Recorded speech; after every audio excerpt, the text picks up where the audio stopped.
from the Lakeside Newsroom of the Henrico Citizen, your hometown news source since 2001. This is the Henrico News Minute with publisher Tom Lapis.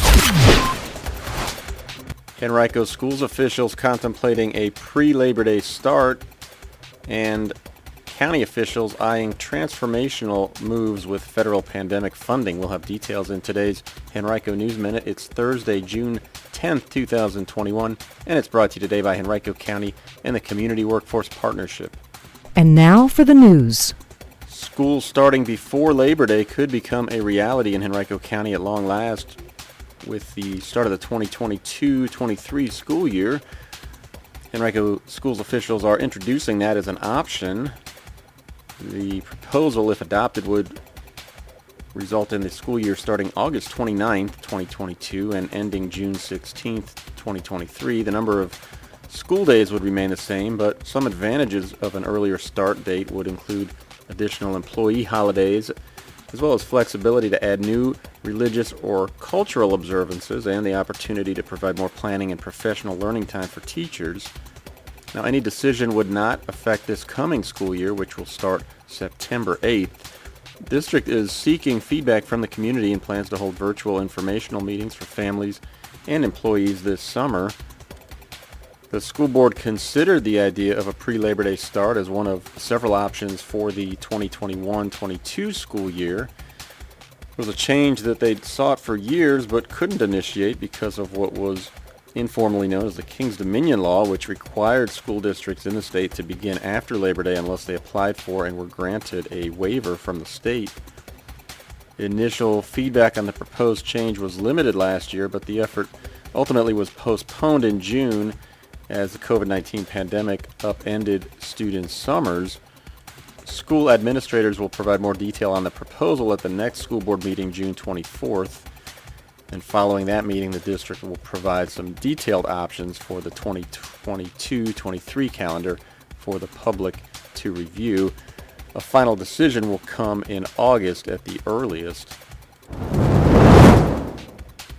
And the school year may be coming to an end, but Henrico Schools officials are trying to prepare for the coming school year. They're facing their largest bus driver shortage in more than a decade, currently with about 85 vacancies. That number typically was at about 50 prior to COVID-19. After schools shut down last March, many part-time drivers who were not under contract left their school district jobs. Bus drivers, like other school system employees, recently received a two-step pay increase. Those with no prior experience start at $14.91 an hour, and those who already have a commercial driver's license can start at a higher rate. Full-time drivers run a morning and afternoon route that equals about 6 hours of driving a day. The school system is holding 2 job fairs this month to recruit drivers and other support staff.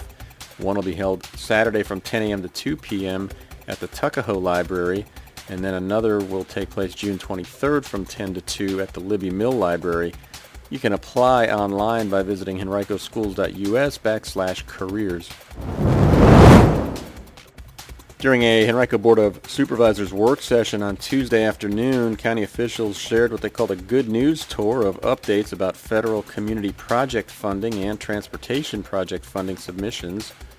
Henrico's legislative liaison, Mike Sherman, summarized some projects that county officials and legislators have focused on as the county renewed its look at infrastructure as a mechanism to improve economic development. Some proposals include the Detox and Recovery Center, the Achievable Dream Academy program, and the Fall Line Trail and pedestrian improvement projects.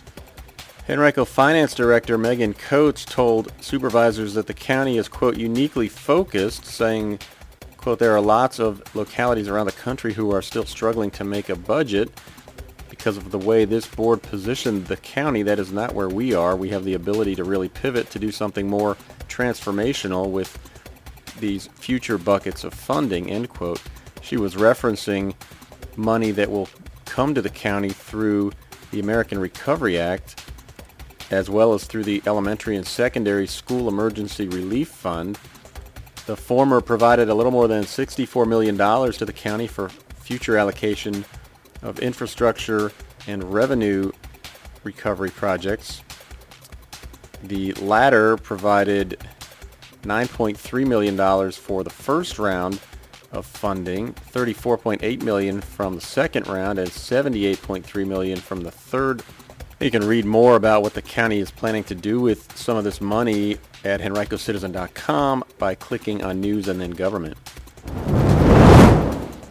This Friday night at the Wembley Swim and Racquet Club, there will be a silent auction to benefit J.R. Tucker High School drama students who have been invited to perform at the Fringe Festival in Scotland next summer.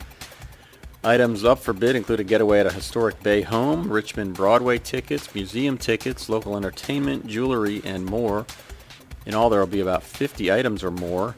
Tickets are $5. That includes entry into a 50-50 raffle and light refreshments.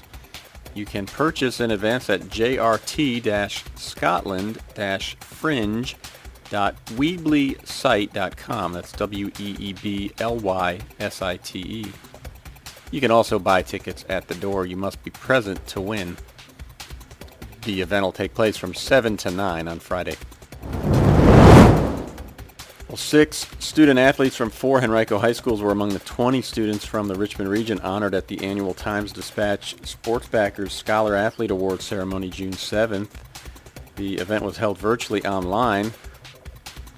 On the girls' side, 4 students from Henrico were honored. They included Landon Bastian of Godwin High School, Carrie Neese of Freeman, Hannah Pawala of Deep Run High School, and Jada Walker of Henrico High. On the boys' side, Carter Morris of Mills Godwin was recognized. Each of those 5 won scholarships worth $2,500. And in addition, Omari DeVoe of Freeman High School also earned a $2,500 scholarship as the recipient of the Raymond Delaware Patterson Memorial Scholarship. He'll be attending Virginia Wesleyan in the fall. Well, as part of its annual Green Grants program, which awards 30 grants in 30 days each June, Keep Virginia Beautiful has honored 2 local organizations recently. Tech for Troops will receive a grant of $1,000, and Scrap RVA will get a $750 grant, each to complete recycling projects. Keep Virginia Beautiful opens an application process each year for government, nonprofit, civic, and service organizations statewide to apply for grants between $500 and $1,000 that describe how they plan to tackle an environmental concern in their community related to litter prevention, recycling, cigarette litter prevention, or community beautification. Tech for Troops e-waste recycling program hosts community e-waste drives throughout the year at which the public is invited to drop off their unused tech equipment at partnering companies for safe and sustainable recycling. Scrap RVA is going to use its grant funds to launch Scrap Gives Back to Teachers program that will provide upcycled school supplies to local pre-K through 12th grade public school teachers at no cost. Items that are available to educators will include pencils, paper, crayons, binders, highlighters, and poster board.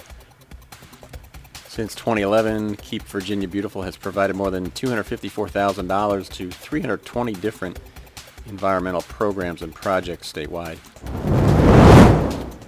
Today's Henrico News Minute has been brought to you by Henrico County and the Capital Region Workforce Partnership, which are planning 2 employment and resource fairs this month. The first occurs Saturday, June 12th at the Virginia Career Works Henrico Center at 121 Cedar Fork Road in Henrico County.